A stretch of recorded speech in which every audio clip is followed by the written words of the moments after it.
नमस्कार दोस्तों, हम फिर से लेकर आ चुके हैं आप लोगों के लिए सुबह की सभी ताज़ा और बड़ी खबरें। फटाफट अंदाज में एक एक कर बताएंगे आपको आज देश और दुनिया से क्या बड़ी खबरें निकल कर सामने आ रही हैं। लेकिन उससे पहले दोस्तों एक नज़र डालेंगे सुर्खियों पर। आपको बता दो दोस्तों, आज किसानों का भारत बंद। जी हाँ, आपको बता दें आज सुबह से ही भारत बंद का असर दिखना शुरू हो गया है। लेकिन आपको बताएं गुरुनाम चढ़ूनी इस भारत बंद से अलग है, इसके बारे में आपको बताएंगे। वहीं पर अगली बिग ब्रेकिंग में हम आपको बताएंगे दोस्तों, स्मृति ईरानी की खुल गई पोल। उल्टा दोस्तों राष्ट्रपति की बेइज्जती वाला मुद्दा उठाकर खुद फंस गई।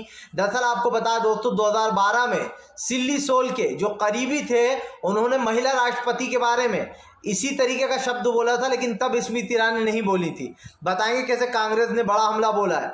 वहीं पर अगली बड़ी खबर में हम आपको बताएंगे दोस्तों, जी दरअसल आपको बता दें भारतीय जनता पार्टी के ऊपर जमकर गरजे अरविंद केजरीवाल। बोले गुजरात में बिक रही है जहरीली शराब, लेकिन मोदी सरकार चुप। इसके बारे में भी आपको बताएंगे। वहीं पर अगली बड़ी खबर में हम आपको बताएंगे दोस्तों, एक टीवी चैनल के सर्वे ने मचाई खलबली। केजरीवाल दे सकते हैं मोदी सरकार को 2024 में टक्कर।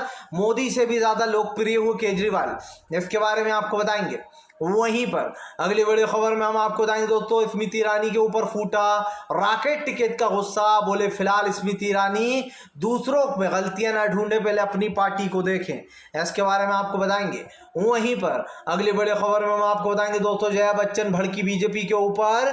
बोले फिलहाल जानबूझकर सोनिया गांधी का पीछा ले रही है और कितना परेशान करेगी उन्हें, इसके बारे में भी आपको बताएंगे। वहीं पर अगली बड़ी खबर में हम आपको बताएंगे दोस्तों, जी दरअसल आपको बता दें जोरदार तरीके से पंजाब में चलेगा लोकसभा में आपका ही जादू। जी लोकसभा चुनाव में दोस्तों पूरा पंजाब जीतेगी आप, इसके बारे में भी आपको बताएंगे। वहीं पर अगली बड़ी खबर में हम आपको बताएंगे दोस्तों, जी दरअसल आपको बता दें कर्नाटक में कुमार स्वामी ने दोस्तों बीजेपी पर बोला बड़ा हमला। बोले 1000 मोदी योगी आ जाएंगे तो भी उखाड़ देंगे कर्नाटक से, इसके बारे में आपको बताएंगे। वहीं पर दिया दोस्तों आखिरकार बिहार में खेला होने वाला है। क्या नीतीश दोस्तों जाएंगे लालू प्रसाद यादव के करीबी के पास, इसके बारे में बताएंगे। कैसे दोस्तों मोदी सरकार सत्ता परिवर्तन की फिराक में। वहीं पर अगली बड़ी खबर में हम आपको बताएंगे दोस्तों इतिहास के बारे में। महाराष्ट्र के राज्यपाल ने बोला उल्टा सीधा तो भड़क गए दोस्तों। आपको बताते हैं संजय रावत बोले इतिहास के बारे में कुछ नहीं पता महाराष्ट्र के राज्यपाल को, इसके बारे में भी आपको बताएंगे। तो सारी खबरें फटाफट अंदाज में देंगे, एक एक कर देंगे। फिलहाल खैर चलिए बढ़ते हैं सबसे पहली और सबसे बड़ी खबर की ओर। दरअसल दोस्तों आपको बता दें एक बार फिर से मोदी सरकार को लगा बड़ा झटका। आज सुबह से ही दोस्तों दिखने लगा भारत बंद का असर। दरअसल आपको बता दें दोस्तों तीनों कृषि कानून के बाद अब किसानों का सिर्फ एक ही सरकार से अपील है, वो ये कि फिलहाल सरकार तत्काल में MSP पर गारंटी दे। और यही कारण है दोस्तों जो आज सुबह से ही भारत बंद का असर दिखाई दे रहा है। आपको बता दें आज 31 जुलाई के दिन पूरा भारत बंद का आह्वान रखा गया है। हालांकि आपको ये भी बता दें कि इस भारत बंद में गुरुनाम चढ़ूनी का मोर्चा शामिल नहीं हुआ। उनका कहना था कि अगर कहीं भी दंगा हो गया तो सरकार हम पर ही इल्ज़ाम लगाएगी, इसलिए हम उससे दूर रहेंगे आंदोलन से। आपको बता दें किसान नेता राकेश टिकैत ने भारत बंद का ऐलान कर दिया है। उनके साथ में सारे ही जितने भी किसान संगठन है वो सारे के सारे साथ में। इसी के साथ साथ दोस्तों आपको ये भी बता दें आज भारत बंद का असर जोरदार तरीके दिखाई दे रहा है। दरअसल आपको बता दें पेट्रोल महंगा, डीजल महंगा जिससे ट्रैक्टर चलते हैं, खेत जोते जाते हैं। आज महंगाई चरम सीमा पर। दूध, दही, घी, मक्खन, बादाम व पिस्ते वगैरह, सब्जियां दोस्तों, आलू, मिर्ची, जितनी भी चीज़ें हैं, आटा, उन सब पर GST लगी है। और यही कारण है जो किसान न सिर्फ MSP के लिए लड़ रहा है बल्कि दोस्तों किसान उन मुद्दों पर भी लड़ रहा है सरकार से जिन मुद्दों से कहीं ना कहीं आम जनता एक तरीके से कह सकते हैं कि आम जनता इस पर ही टिकी हुई है। तो मोदी सरकार को रॉकेट टिकट ने सीधा सीधा घेर लिया। आपको बता दें इससे पहले भी जो यहाँ पर सरकार के खिलाफ कई सवाल उठ चुके थे, लेकिन सरकार किन्हीं सवालों का जवाब नहीं देती। खास कर MSP पर जो कमेटी बनाई गई है वो कमेटी बीजेपी के पक्षकारों की है। और यही कारण जो किसान नेता राकेश टिकैत ने सरकार को घेर लिया है। राकेश टिकैत ने साफ कहा है कि फिलहाल इस तरीके की चीज़ों को बर्दाश्त नहीं किया जाएगा। खास कर दोस्तों आज जो देश का माहौल है वो आप और हम बखूब देख रहे हैं। फिलहाल चलिए बढ़ते हैं एक और अगली बिग ब्रेकिंग की तरफ। बता दोस्तों अगली जो बड़ी खबर निकल कर आ रही है, दरअसल दोस्तों आपको बता दें बुरी फंस गई स्मृति ईरानी दोस्तों। दरअसल दोस्तों अधीर रंजन चौधरी के मुंह से निकल गया था राष्ट्रपति की जगह राष्ट्रपति पत्नी। लेकिन दोस्तों यही का ये वर्ड बीजेपी के नेता ने बोला था। और बताएंगे कैसे अब वो 2012 का ट्वीट दोस्तों सामने आ गया है। उल्टा स्मृति ईरानी जिस ट्वीट को लेकर कांग्रेस को घेर रही थी, जिस अधीर रंजन चौधरी के बयान को लेकर, अब वो उल्टा खुद ही घिर गई हैं। बताते हैं आखिरकार दोस्तों ये बयान किसने दिया था और क्यों दिया था।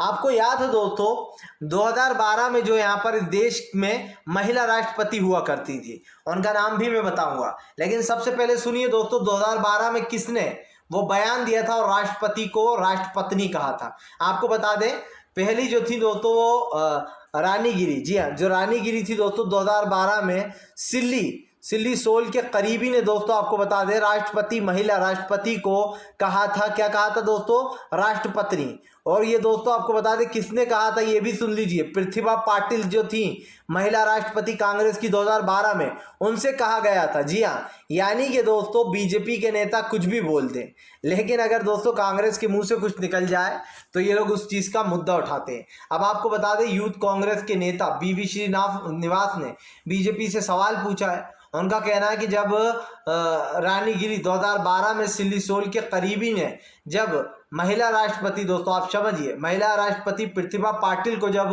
राष्ट्रपत्नी कहा था तब तो स्मृति ईरानी नहीं बोली थी, लेकिन आज जब दोस्तों आप समझिए अधीर रंजन चौधरी की जबान फिसल गई और गलती से उनके मुंह से निकल गया तो दोस्तों उनको घेरा जा रहा है। लेकिन सवाल यही दोस्तों कि जब आपने प्रतिभा पाटिल को 2012 में आपके नेता ने जो राष्ट्रपति बोला था तब तो आपने इसका कोई मुद्दा नहीं बनाया, तब आप जो यहाँ पर आराम से घूमती रहीं। दोस्तों यही फर्क है बीजेपी में। आप समझिए भारतीय जनता पार्टी देश के साथ ना सिर्फ खिलवाड़ कर रही है बल्कि दोस्तों देश को गुमराह करने का काम भी कर रही है। इनके अपने नेता आए दिन विवादित बयान देते रहते हैं और ये दूसरों को घेरने का काम करते हैं। मैं पूछना चाहता हूं स्मृति ईरानी मैडम से कि क्या प्रतिभा पाटिल इस देश की राष्ट्रपति नहीं थी? क्या प्रतिभा पाटिल एक महिला नहीं है? या फिर आपकी नज़र में सिर्फ द्रौपदी मुर्मू ही महिला है, बाकी सारी महिलाएं महिला है ही नहीं? आप समझिए। और ये ट्वीट कर दोस्तों बीजेपी की नेता स्मृति ईरानी ये मुद्दा उठाकर संसद में खुद ही फंस गई हैं। आप समझिए बीवी श्रीनिवास ने इनका 2012 का बाकायदा बताया भी कि इन्होंने प्रतिभा पाटिल से क्या कहा था और उस ट्वीट को भी निकाला। सवाल वही दोस्तों कि फिर से एक बार घिर गई हैं स्मृति ईरानी। पहले अपनी बेटी जयेश ईरानी के चक्कर में घिरी, अब जो है यहाँ पर खुद ही के चक्कर में घिर चुकी हैं। जाहिर सी बात है दोस्तों जयेश ईरानी जो थी उन्होंने किस तरीके से खुद कहा था कि ये मेरा बार है, और अब जब उनके बार की फर्जीपना पता चला है तो अपनी बच्ची को बचाने के लिए स्मृति ईरानी ने झूठ बोलना शुरू कर दिया। पहले भाई अपनी बेटी को समझाइए जाकर कि वो इनलीगल काम करना बंद करें और उसके बाद दूसरों को ज्ञान बांटिएगा। स्मृति ईरानी जी, ये सास भी कभी बहू नहीं चल रहा है। जो आप आई एक एपिसोड में ये सच बोला, एक एपिसोड में झूठ बोलकर निकल गई। चलिए बढ़ते हैं एक और अगली ब्रेकिंग की तरफ।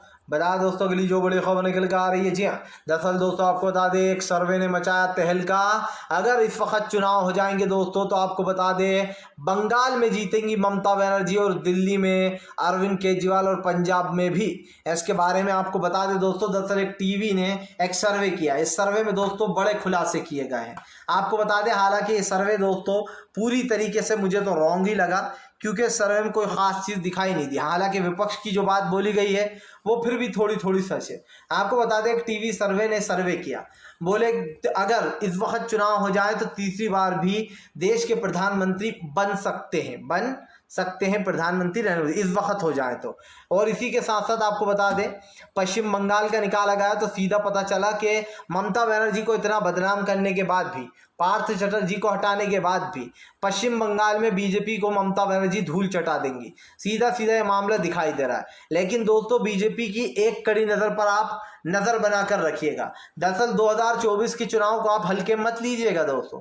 मोदी सरकार 2024 से पहले उन सभी की सरकार गिराने की कोशिश कर रही है जो विपक्ष में है, और सबसे पहला नाम दोस्तों ममता बनर्जी का आ रहा है। आपको बता दें पश्चिम बंगाल में बीजेपी पूरी कोशिश में लगी है कि कुछ लोगों के साथ खरीद फरोश कर ली जाए, लेकिन दोस्तों ये कोई जो है यहाँ पर उनकी पार्टी तो है नहीं भाई महाराष्ट्र की शिवसेना जो ये खरीद फरोश कर लेंगे, लेकिन बीजेपी की पूरी कोशिश है कि वो 2024 से पहले विपक्ष को ख़त्म कर दे, ताकि दोस्तों टक्कर देने वाला मोदी को कोई हो ना। इससे आप समझिए दोस्तों, जब किसी की सरकार किसी राज्य में होती है तो वो ज़्यादा मजबूत होता है, क्योंकि उसके पास पावर होती है। और बीजेपी चाह रही है कि ममता बनर्जी की पावर एक बार छिन जाए, क्योंकि आपने देखा ही है दोस्तों, एक बार अगर आप विधानसभा चुनाव हारे या फिर आपकी सरकार गिरा दी तो फिर लगातार आप हारते ही जाते, क्योंकि फिर बेईमानी शुरू हो जाती है। उस राज्य में आपकी सरकार गिरा चुकती है बीजेपी, और फिर जितने भी चुनाव होते हैं, चाहे पंचायत चुनाव हो, चाहे जो दोस्तों जितने जो है म्यूनसिपल चुनाव हों, सब में बीजेपी जीतने का काम करती है। और ये इसीलिए होता है क्योंकि भैया सरकार गिराकर अपनी सरकार बना ली जाती है, और फिर बेईमानी करना बहुत आसान हो जाता है, क्योंकि जिस राज्य में जिसकी सरकार दोस्तों, उसका पल्ला भारी, इस बात को कोई झुठला नहीं सकता है। लेकिन ये बात सच है दोस्तों कि ममता बनर्जी आज भी मोदी सरकार पर उतनी ही भारी हैं, भले ही वो पार्थ चटर्जी को लाएं या किसी को भी उठा लाएं, ममता बनर्जी का जादू कम होने का नाम नहीं ले रहा है। और यही कारण है जो पश्चिम बंगाल के लोग दीदी को बहुत पसंद करते हैं। फिलहाल चलिए बढ़ते हैं एक और अगली बिग ब्रेकिंग की तरफ। बता दोस्तों अगली जो बड़ी खबर निकल कर आ रही है, दरअसल दोस्तों आपको बता दें, भारतीय जनता पार्टी को लगा दोस्तों बड़ा झटका, जया बच्चन ने बीजेपी को आड़े हाथ लिया। दरअसल दोस्तों जया बच्चन ने सोनिया गांधी का साथ देते हुए कहा कि बेचारी सोनिया गांधी के साथ बहुत गलत किया गया, उनके साथ बदतमीजी की गई है और लगातार बीजेपी बदतमीजी का काम कर रही है। आपको बताते चलें, सोनिया गांधी ने इसके समर्थन में आते हुए साफ साफ जया बच्चन ने कहा कि बीजेपी जानबूझकर ये सब कुछ कर रही है, और बीजेपी के ऊपर वो हमलावर भी हो गई। जया बच्चन ने कहा कि भारतीय जनता पार्टी का कोई ईमान कोई धर्म नहीं है, वो सिर्फ और सिर्फ विपक्ष को घेरने का काम करते हैं। महंगाई, गरीबी, बेरोजगारी जैसे मुद्दे इनके लिए कोई मायने नहीं रखते। दोस्तों मोदी सरकार ने देश को सिर्फ 10 साल में वहां लाके खड़ा कर दिया जहां कांग्रेस ने दोस्तों 50 साल में भी नहीं किया था। आप समझिए 10 साल और 50 साल में कितना अंतर होता है, ये आप समझ सकते हैं। एक इंसान जी कर मर सकता है, और दोस्तों 50 साल बहुत बड़ी उम्र होती है। 50 साल में कांग्रेस ने दोस्तों बहुत कुछ बनाया था, रेलवे स्टेशन, जितनी भी चीज़ें हैं जो कांग्रेस ने संपत्तियां खड़ी की थी, धीरे धीरे कर बीजेपी ने बेच दी। बीजेपी को लगा कि बस इसी से देश चलाएंगे हम, विपक्ष अगर आ गया तो वो सरकार नहीं चला पाएगा, इससे पहले ही सब कुछ बेचकर निकलो। आपको बता दें दोस्तों बीजेपी एक एक कर देश की संपत्तियों को बेचे जा रही है, और यकीन मानिए बस थोड़ा ही देश के पास थोड़ा बहुत कुछ बचा है, जो बचा है मुझे लगता है बीजेपी वो भी बेचने का काम करेगी।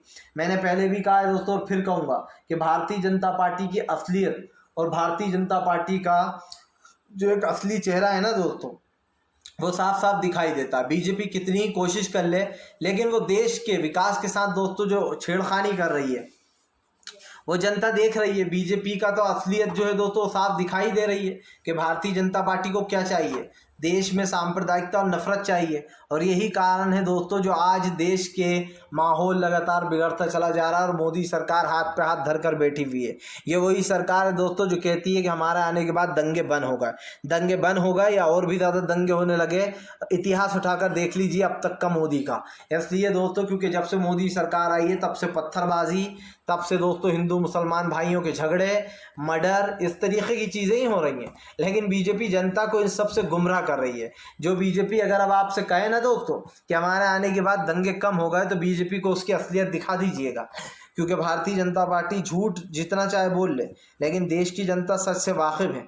आप समझिए बीजेपी के चलते दोस्तों कर्नाटक में एक मुस्लिम व्यक्ति को काट दिया जाता है, एक हिंदू भाई को काट दिया जाता है। इस तरीके की घटनाएं आखिर कैसे हो रही हैं? आखिर वहाँ का कानून कर्नाटक का कर क्या रहा है दोस्तों? सरकार पूरी तरीके से कर्नाटक में फेल हो चुकी है। हिंदू मुस्लिम विवाद खड़ा कर कर बीजेपी चारों खाने चित हो गई है दोस्तों, और ये बात साफ साफ दिखाई दे रही कि इस बार देश की जनता का मूड बदल रहा है, और भारतीय जनता पार्टी को उखाड़ कर फेंकेंगे, जगह जगह से फेंकेंगे दोस्तों, क्योंकि हर जगह इस बार हो गई कांग्रेस की सरकार। और इस बार देश की जनता ने ऐलान कर दिया कि फिलहाल अब देश में ऐसा प्रधानमंत्री बिल्कुल नहीं चाहिए भैया, जो मन की बात करे, काम की बात करे तो बात भी बने। फिलहाल चलिए बढ़ते हैं एक और अगली बिग ब्रेकिंग की तरफ। बता दोस्तों अगली जो बड़ी खबर निकल कर आ रही, जी हाँ दरअसल दोस्तों आपको बता दें कर्नाटक के कुमार, जी हाँ दोस्तों आपको बता दें कर्नाटक के पूर्व सीएम दोस्तों कुमार विश्वस्वामी ने बीजेपी के ऊपर बोला बड़ा हमला, याद दिला दी नानी। दरअसल दोस्तों आपको बता दें कर्नाटक के एक्स, जी हाँ एक्स इसलिए कह रहे हैं दोस्तों क्योंकि ये जो है पूर्व हो चुके हैं। कर्नाटक के जो पूर्व दोस्तों आपको बता दें सीएम थे कुमार स्वामी दोस्तों, उन्होंने बीजेपी के ऊपर हमला बोला। कुमार स्वामी ने कहा कि अगर 1000 मोदी योगी भी आ जाएं तो भी उखाड़ देंगे यहाँ से, कर्नाटक से। आपको बता दें इन दिनों दोस्तों कर्नाटक को लेकर भी बवाल छिड़ा हुआ है। कर्नाटक में भी बहुत जल्दी चुनाव आने वाले हैं और इसी को लेकर दोस्तों बीजेपी के ऊपर हमलावर हो गई हैं विपक्ष पार्टियां। आपको बताता चलूं सीधे सीधे जो यहाँ पर जोरदार तरीके से सरकार पर हमला बोला है, और हमला बोलते हुए जो है यहाँ पर जो कुमार विश्वस्वामी हैं उन्होंने कहा कि फिलहाल 1000 मोदी योगी आ जाएंगे तब भी उखाड़ फेंकेंगे कर्नाटक से। यानी कि दोस्तों इस बार कर्नाटक में भी खेला होने वाला है। विपक्ष पार्टियां जुड़ गई हैं दोस्तों, क्योंकि जाहिर सी बात है कर्नाटक को चुनाव बहुत अहम भी माना जाता है। कर्नाटक में कांग्रेस की सरकार थी, लेकिन वहाँ पर कांग्रेस की सरकार गिराकर रातों रात बीजेपी ने अपनी सरकार बना ली थी। कर्नाटक की जनता ने सिर्फ और सिर्फ आपको बता दें कांग्रेस को ही चुना था, और एक बार फिर से कर्नाटक में खेला होता हुआ नजर आ रहा है। आपको बता दें कांग्रेस की कई जगह सरकार थी, लेकिन बीजेपी ने बहुत जगह से गिरा दी। आपको पता हो पुदुचेरी में भी जो है यहाँ पर पुदुचेरी में भी कांग्रेस की सरकार थी, वहाँ पर भी गिरा दिया गया। लेकिन इस वक्त कई सवाल उठ रहे हैं दोस्तों। सबसे बड़ी बात यह है कि आज जो देश का माहौल हो रहा है ना दोस्तों, जो खास कर देश की परिस्थितियां बन चुकी हैं और उसमें बीजेपी बुरी तरीके से घिर गई है। और हम तो कहते हैं कि बीजेपी घिरी रहे तो अच्छा है दोस्तों। जनता के सवालों के जवाब तभी मिलेंगे जब बीजेपी देगी। देखिए दोस्तों सिंपल सी बात यह है कि इस वक्त बीजेपी आम जनता के निशाने पर भी है। देश में सांप्रदायिकता, नफरत और बेरोजगारी जो लगातार बढ़ती चली जा रही है, उसको लेकर कहीं ना कहीं बीजेपी से जनता सवाल पूछने में लग गई है। लेकिन अफसोस की बात यह है कि बीजेपी किसी सवाल का जवाब सही से देना नहीं चाहती है, और यही कारण दोस्तों जो भारतीय जनता पार्टी के ऊपर जमकर गरजते हुए नजर आए हैं यहाँ पर बीजेपी के ऊपर कुमार विश्वस्वामी। और फिलहाल अब 1000 मोदी भी आ जाएं, मोदी योगी आ जाएं तो भी उखाड़ फेंकेंगे, ये बयान भी सोशल मीडिया पर तेज़ी से वायरल हो गया है। चलिए बढ़ते हैं एक और अगली बिग ब्रेकिंग की तरफ। बता दें दोस्तों ट्विटर ने मोदी सरकार की उधेड़ी बकिया, बोले भारत ने हटवाए सबसे ज़्यादा ट्वीट। जी हाँ, दरअसल दोस्तों ट्विटर ने अपनी लिस्ट जारी कर दी है, और उस लिस्ट में दोस्तों एक बार फिर से भारत की छीछालेत करवा दी है मोदी सरकार ने। आपको बता दें ट्विटर ने एक लिस्ट जारी करते हुए कहा कि भारत ने सबसे ज़्यादा, समझिए भारत ने सबसे ज़्यादा ट्वीट हटवाए हैं हमारे ट्विटर पे से। दरअसल दोस्तों अगर कोई नेता बीजेपी के खिलाफ कोई ट्वीट कर देता है तो बीजेपी कहती है अरे ये तो बहुत बुरा ट्वीट है, इससे तो दंगा भड़क सकता है, ये ट्वीट हटा दो। जब जब बीजेपी की पोल खोलने वाले ट्वीट होते हैं दोस्तों, या फिर जनता कोई हैशटैग चला देती है तो उन पोस्टों को हटवा दिया जाता है।